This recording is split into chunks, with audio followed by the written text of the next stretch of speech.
And welcome to case study number 9 of this series, so brilliantly titled Kirk's 40 Case Study Closings. I'm your host, Ryan Kirk, and these case studies range from vacant lots to custom luxury homes and total $2,042,081.71 in profits and equity without having to go personally see the property on some. And with no cash, no credit of my own, it varies, and I'll explain. And I do it all with Flip Logic and 1-888 cash offer. Now let's get into number 9 of the 40 case studies. And that brings us to 2846 Willow Glen in El Cajon, California. So this is East County, San Diego. And the lead type, geez, look at this. So it was on the MLS. It was a short sale with a reverse mortgage going through probate, and it was vacant. The reason why it was vacant, it must have been vacant for a long time.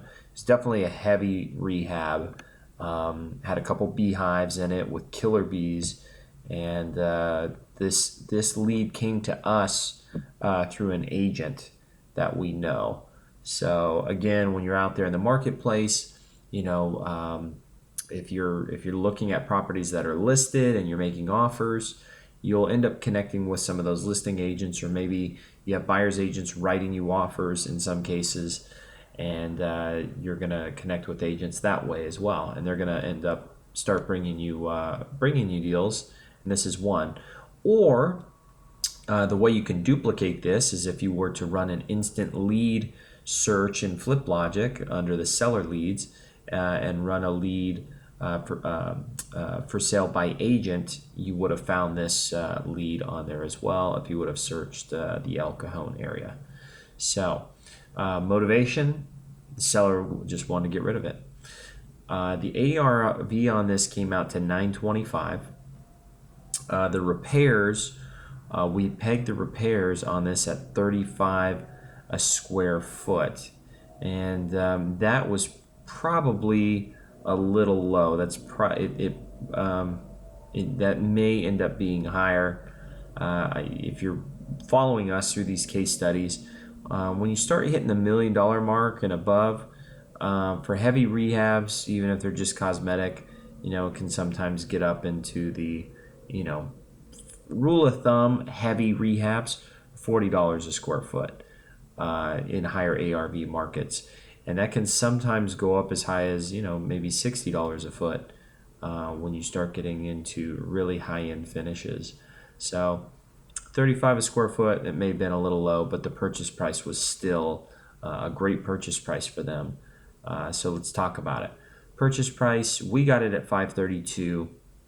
The seller said yes by law of reciprocity. We offered all cash, 14-day close, buyer pays all closing costs. Our investor paid $550. This is an investor.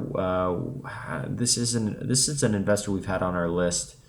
The way that you could find a buyer for this, or an investor, is you can simply run an instant lead search for buyers in that area, and that would pull up buyers that you could then email and SMS blast this deal to. So this investor paid $550, which gave us a profit of $18,000, and the system we use Flip Logic, and the funding came from us putting it under contract and doing an assignment to our buyer, and our buyer paid cash, and we closed.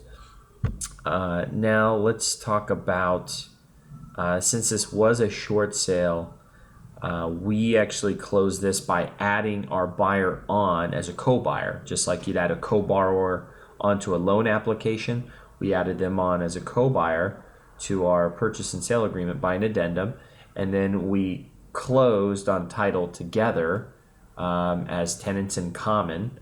And then we had an agreement in place that, hey, we're going to give you a quick claim deed, and you're going to give us a check in the amount of $18,000. And then we just used a third-party holding escrow. So we just gave that agreement to that third-party holding escrow. We said, hey, here's the agreement. I'm going to notarize a quick claim, and I'm going to send it over to you. Hold on to that. And then that buyer is going to wire $18,000 in there. And as soon as you have both those items, and you have a confirmation from our, other escrow that we've recorded and we're both on title, now you can go ahead and release the $18,000 to the assigner, me, and you can go ahead and have that quitclaim deed recorded, and then that takes me off title. He's the sole owner on title, and that's how we're able to do basically an assignment without having to do a double closing, because that's normally what you'd have to do in a short sale or REO situation where the contract is not assignable. It's just the lenders will not allow you to assign it. So in this case, this isn't an assignment. We just add them on as a co-buyer and then do a quick claim after closing to take us off, and we get the check from the buyer.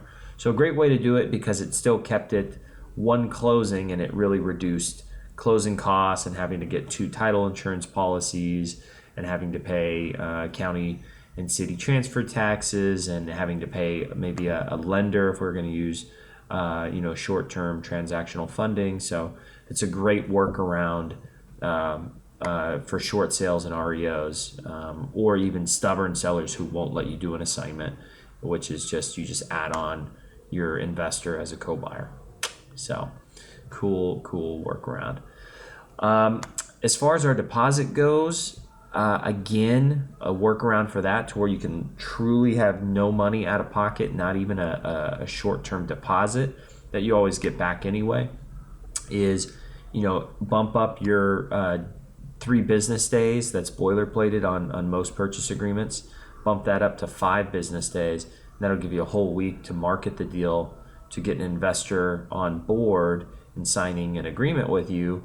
And then once you have an investor who's ready to go with at a non-contingent price, then when you sign the assignment and give him the wire instructions, he can wire the deposit, which you're going to always get from an investor anyway, but this way you wouldn't have had to even put a deposit up of your own.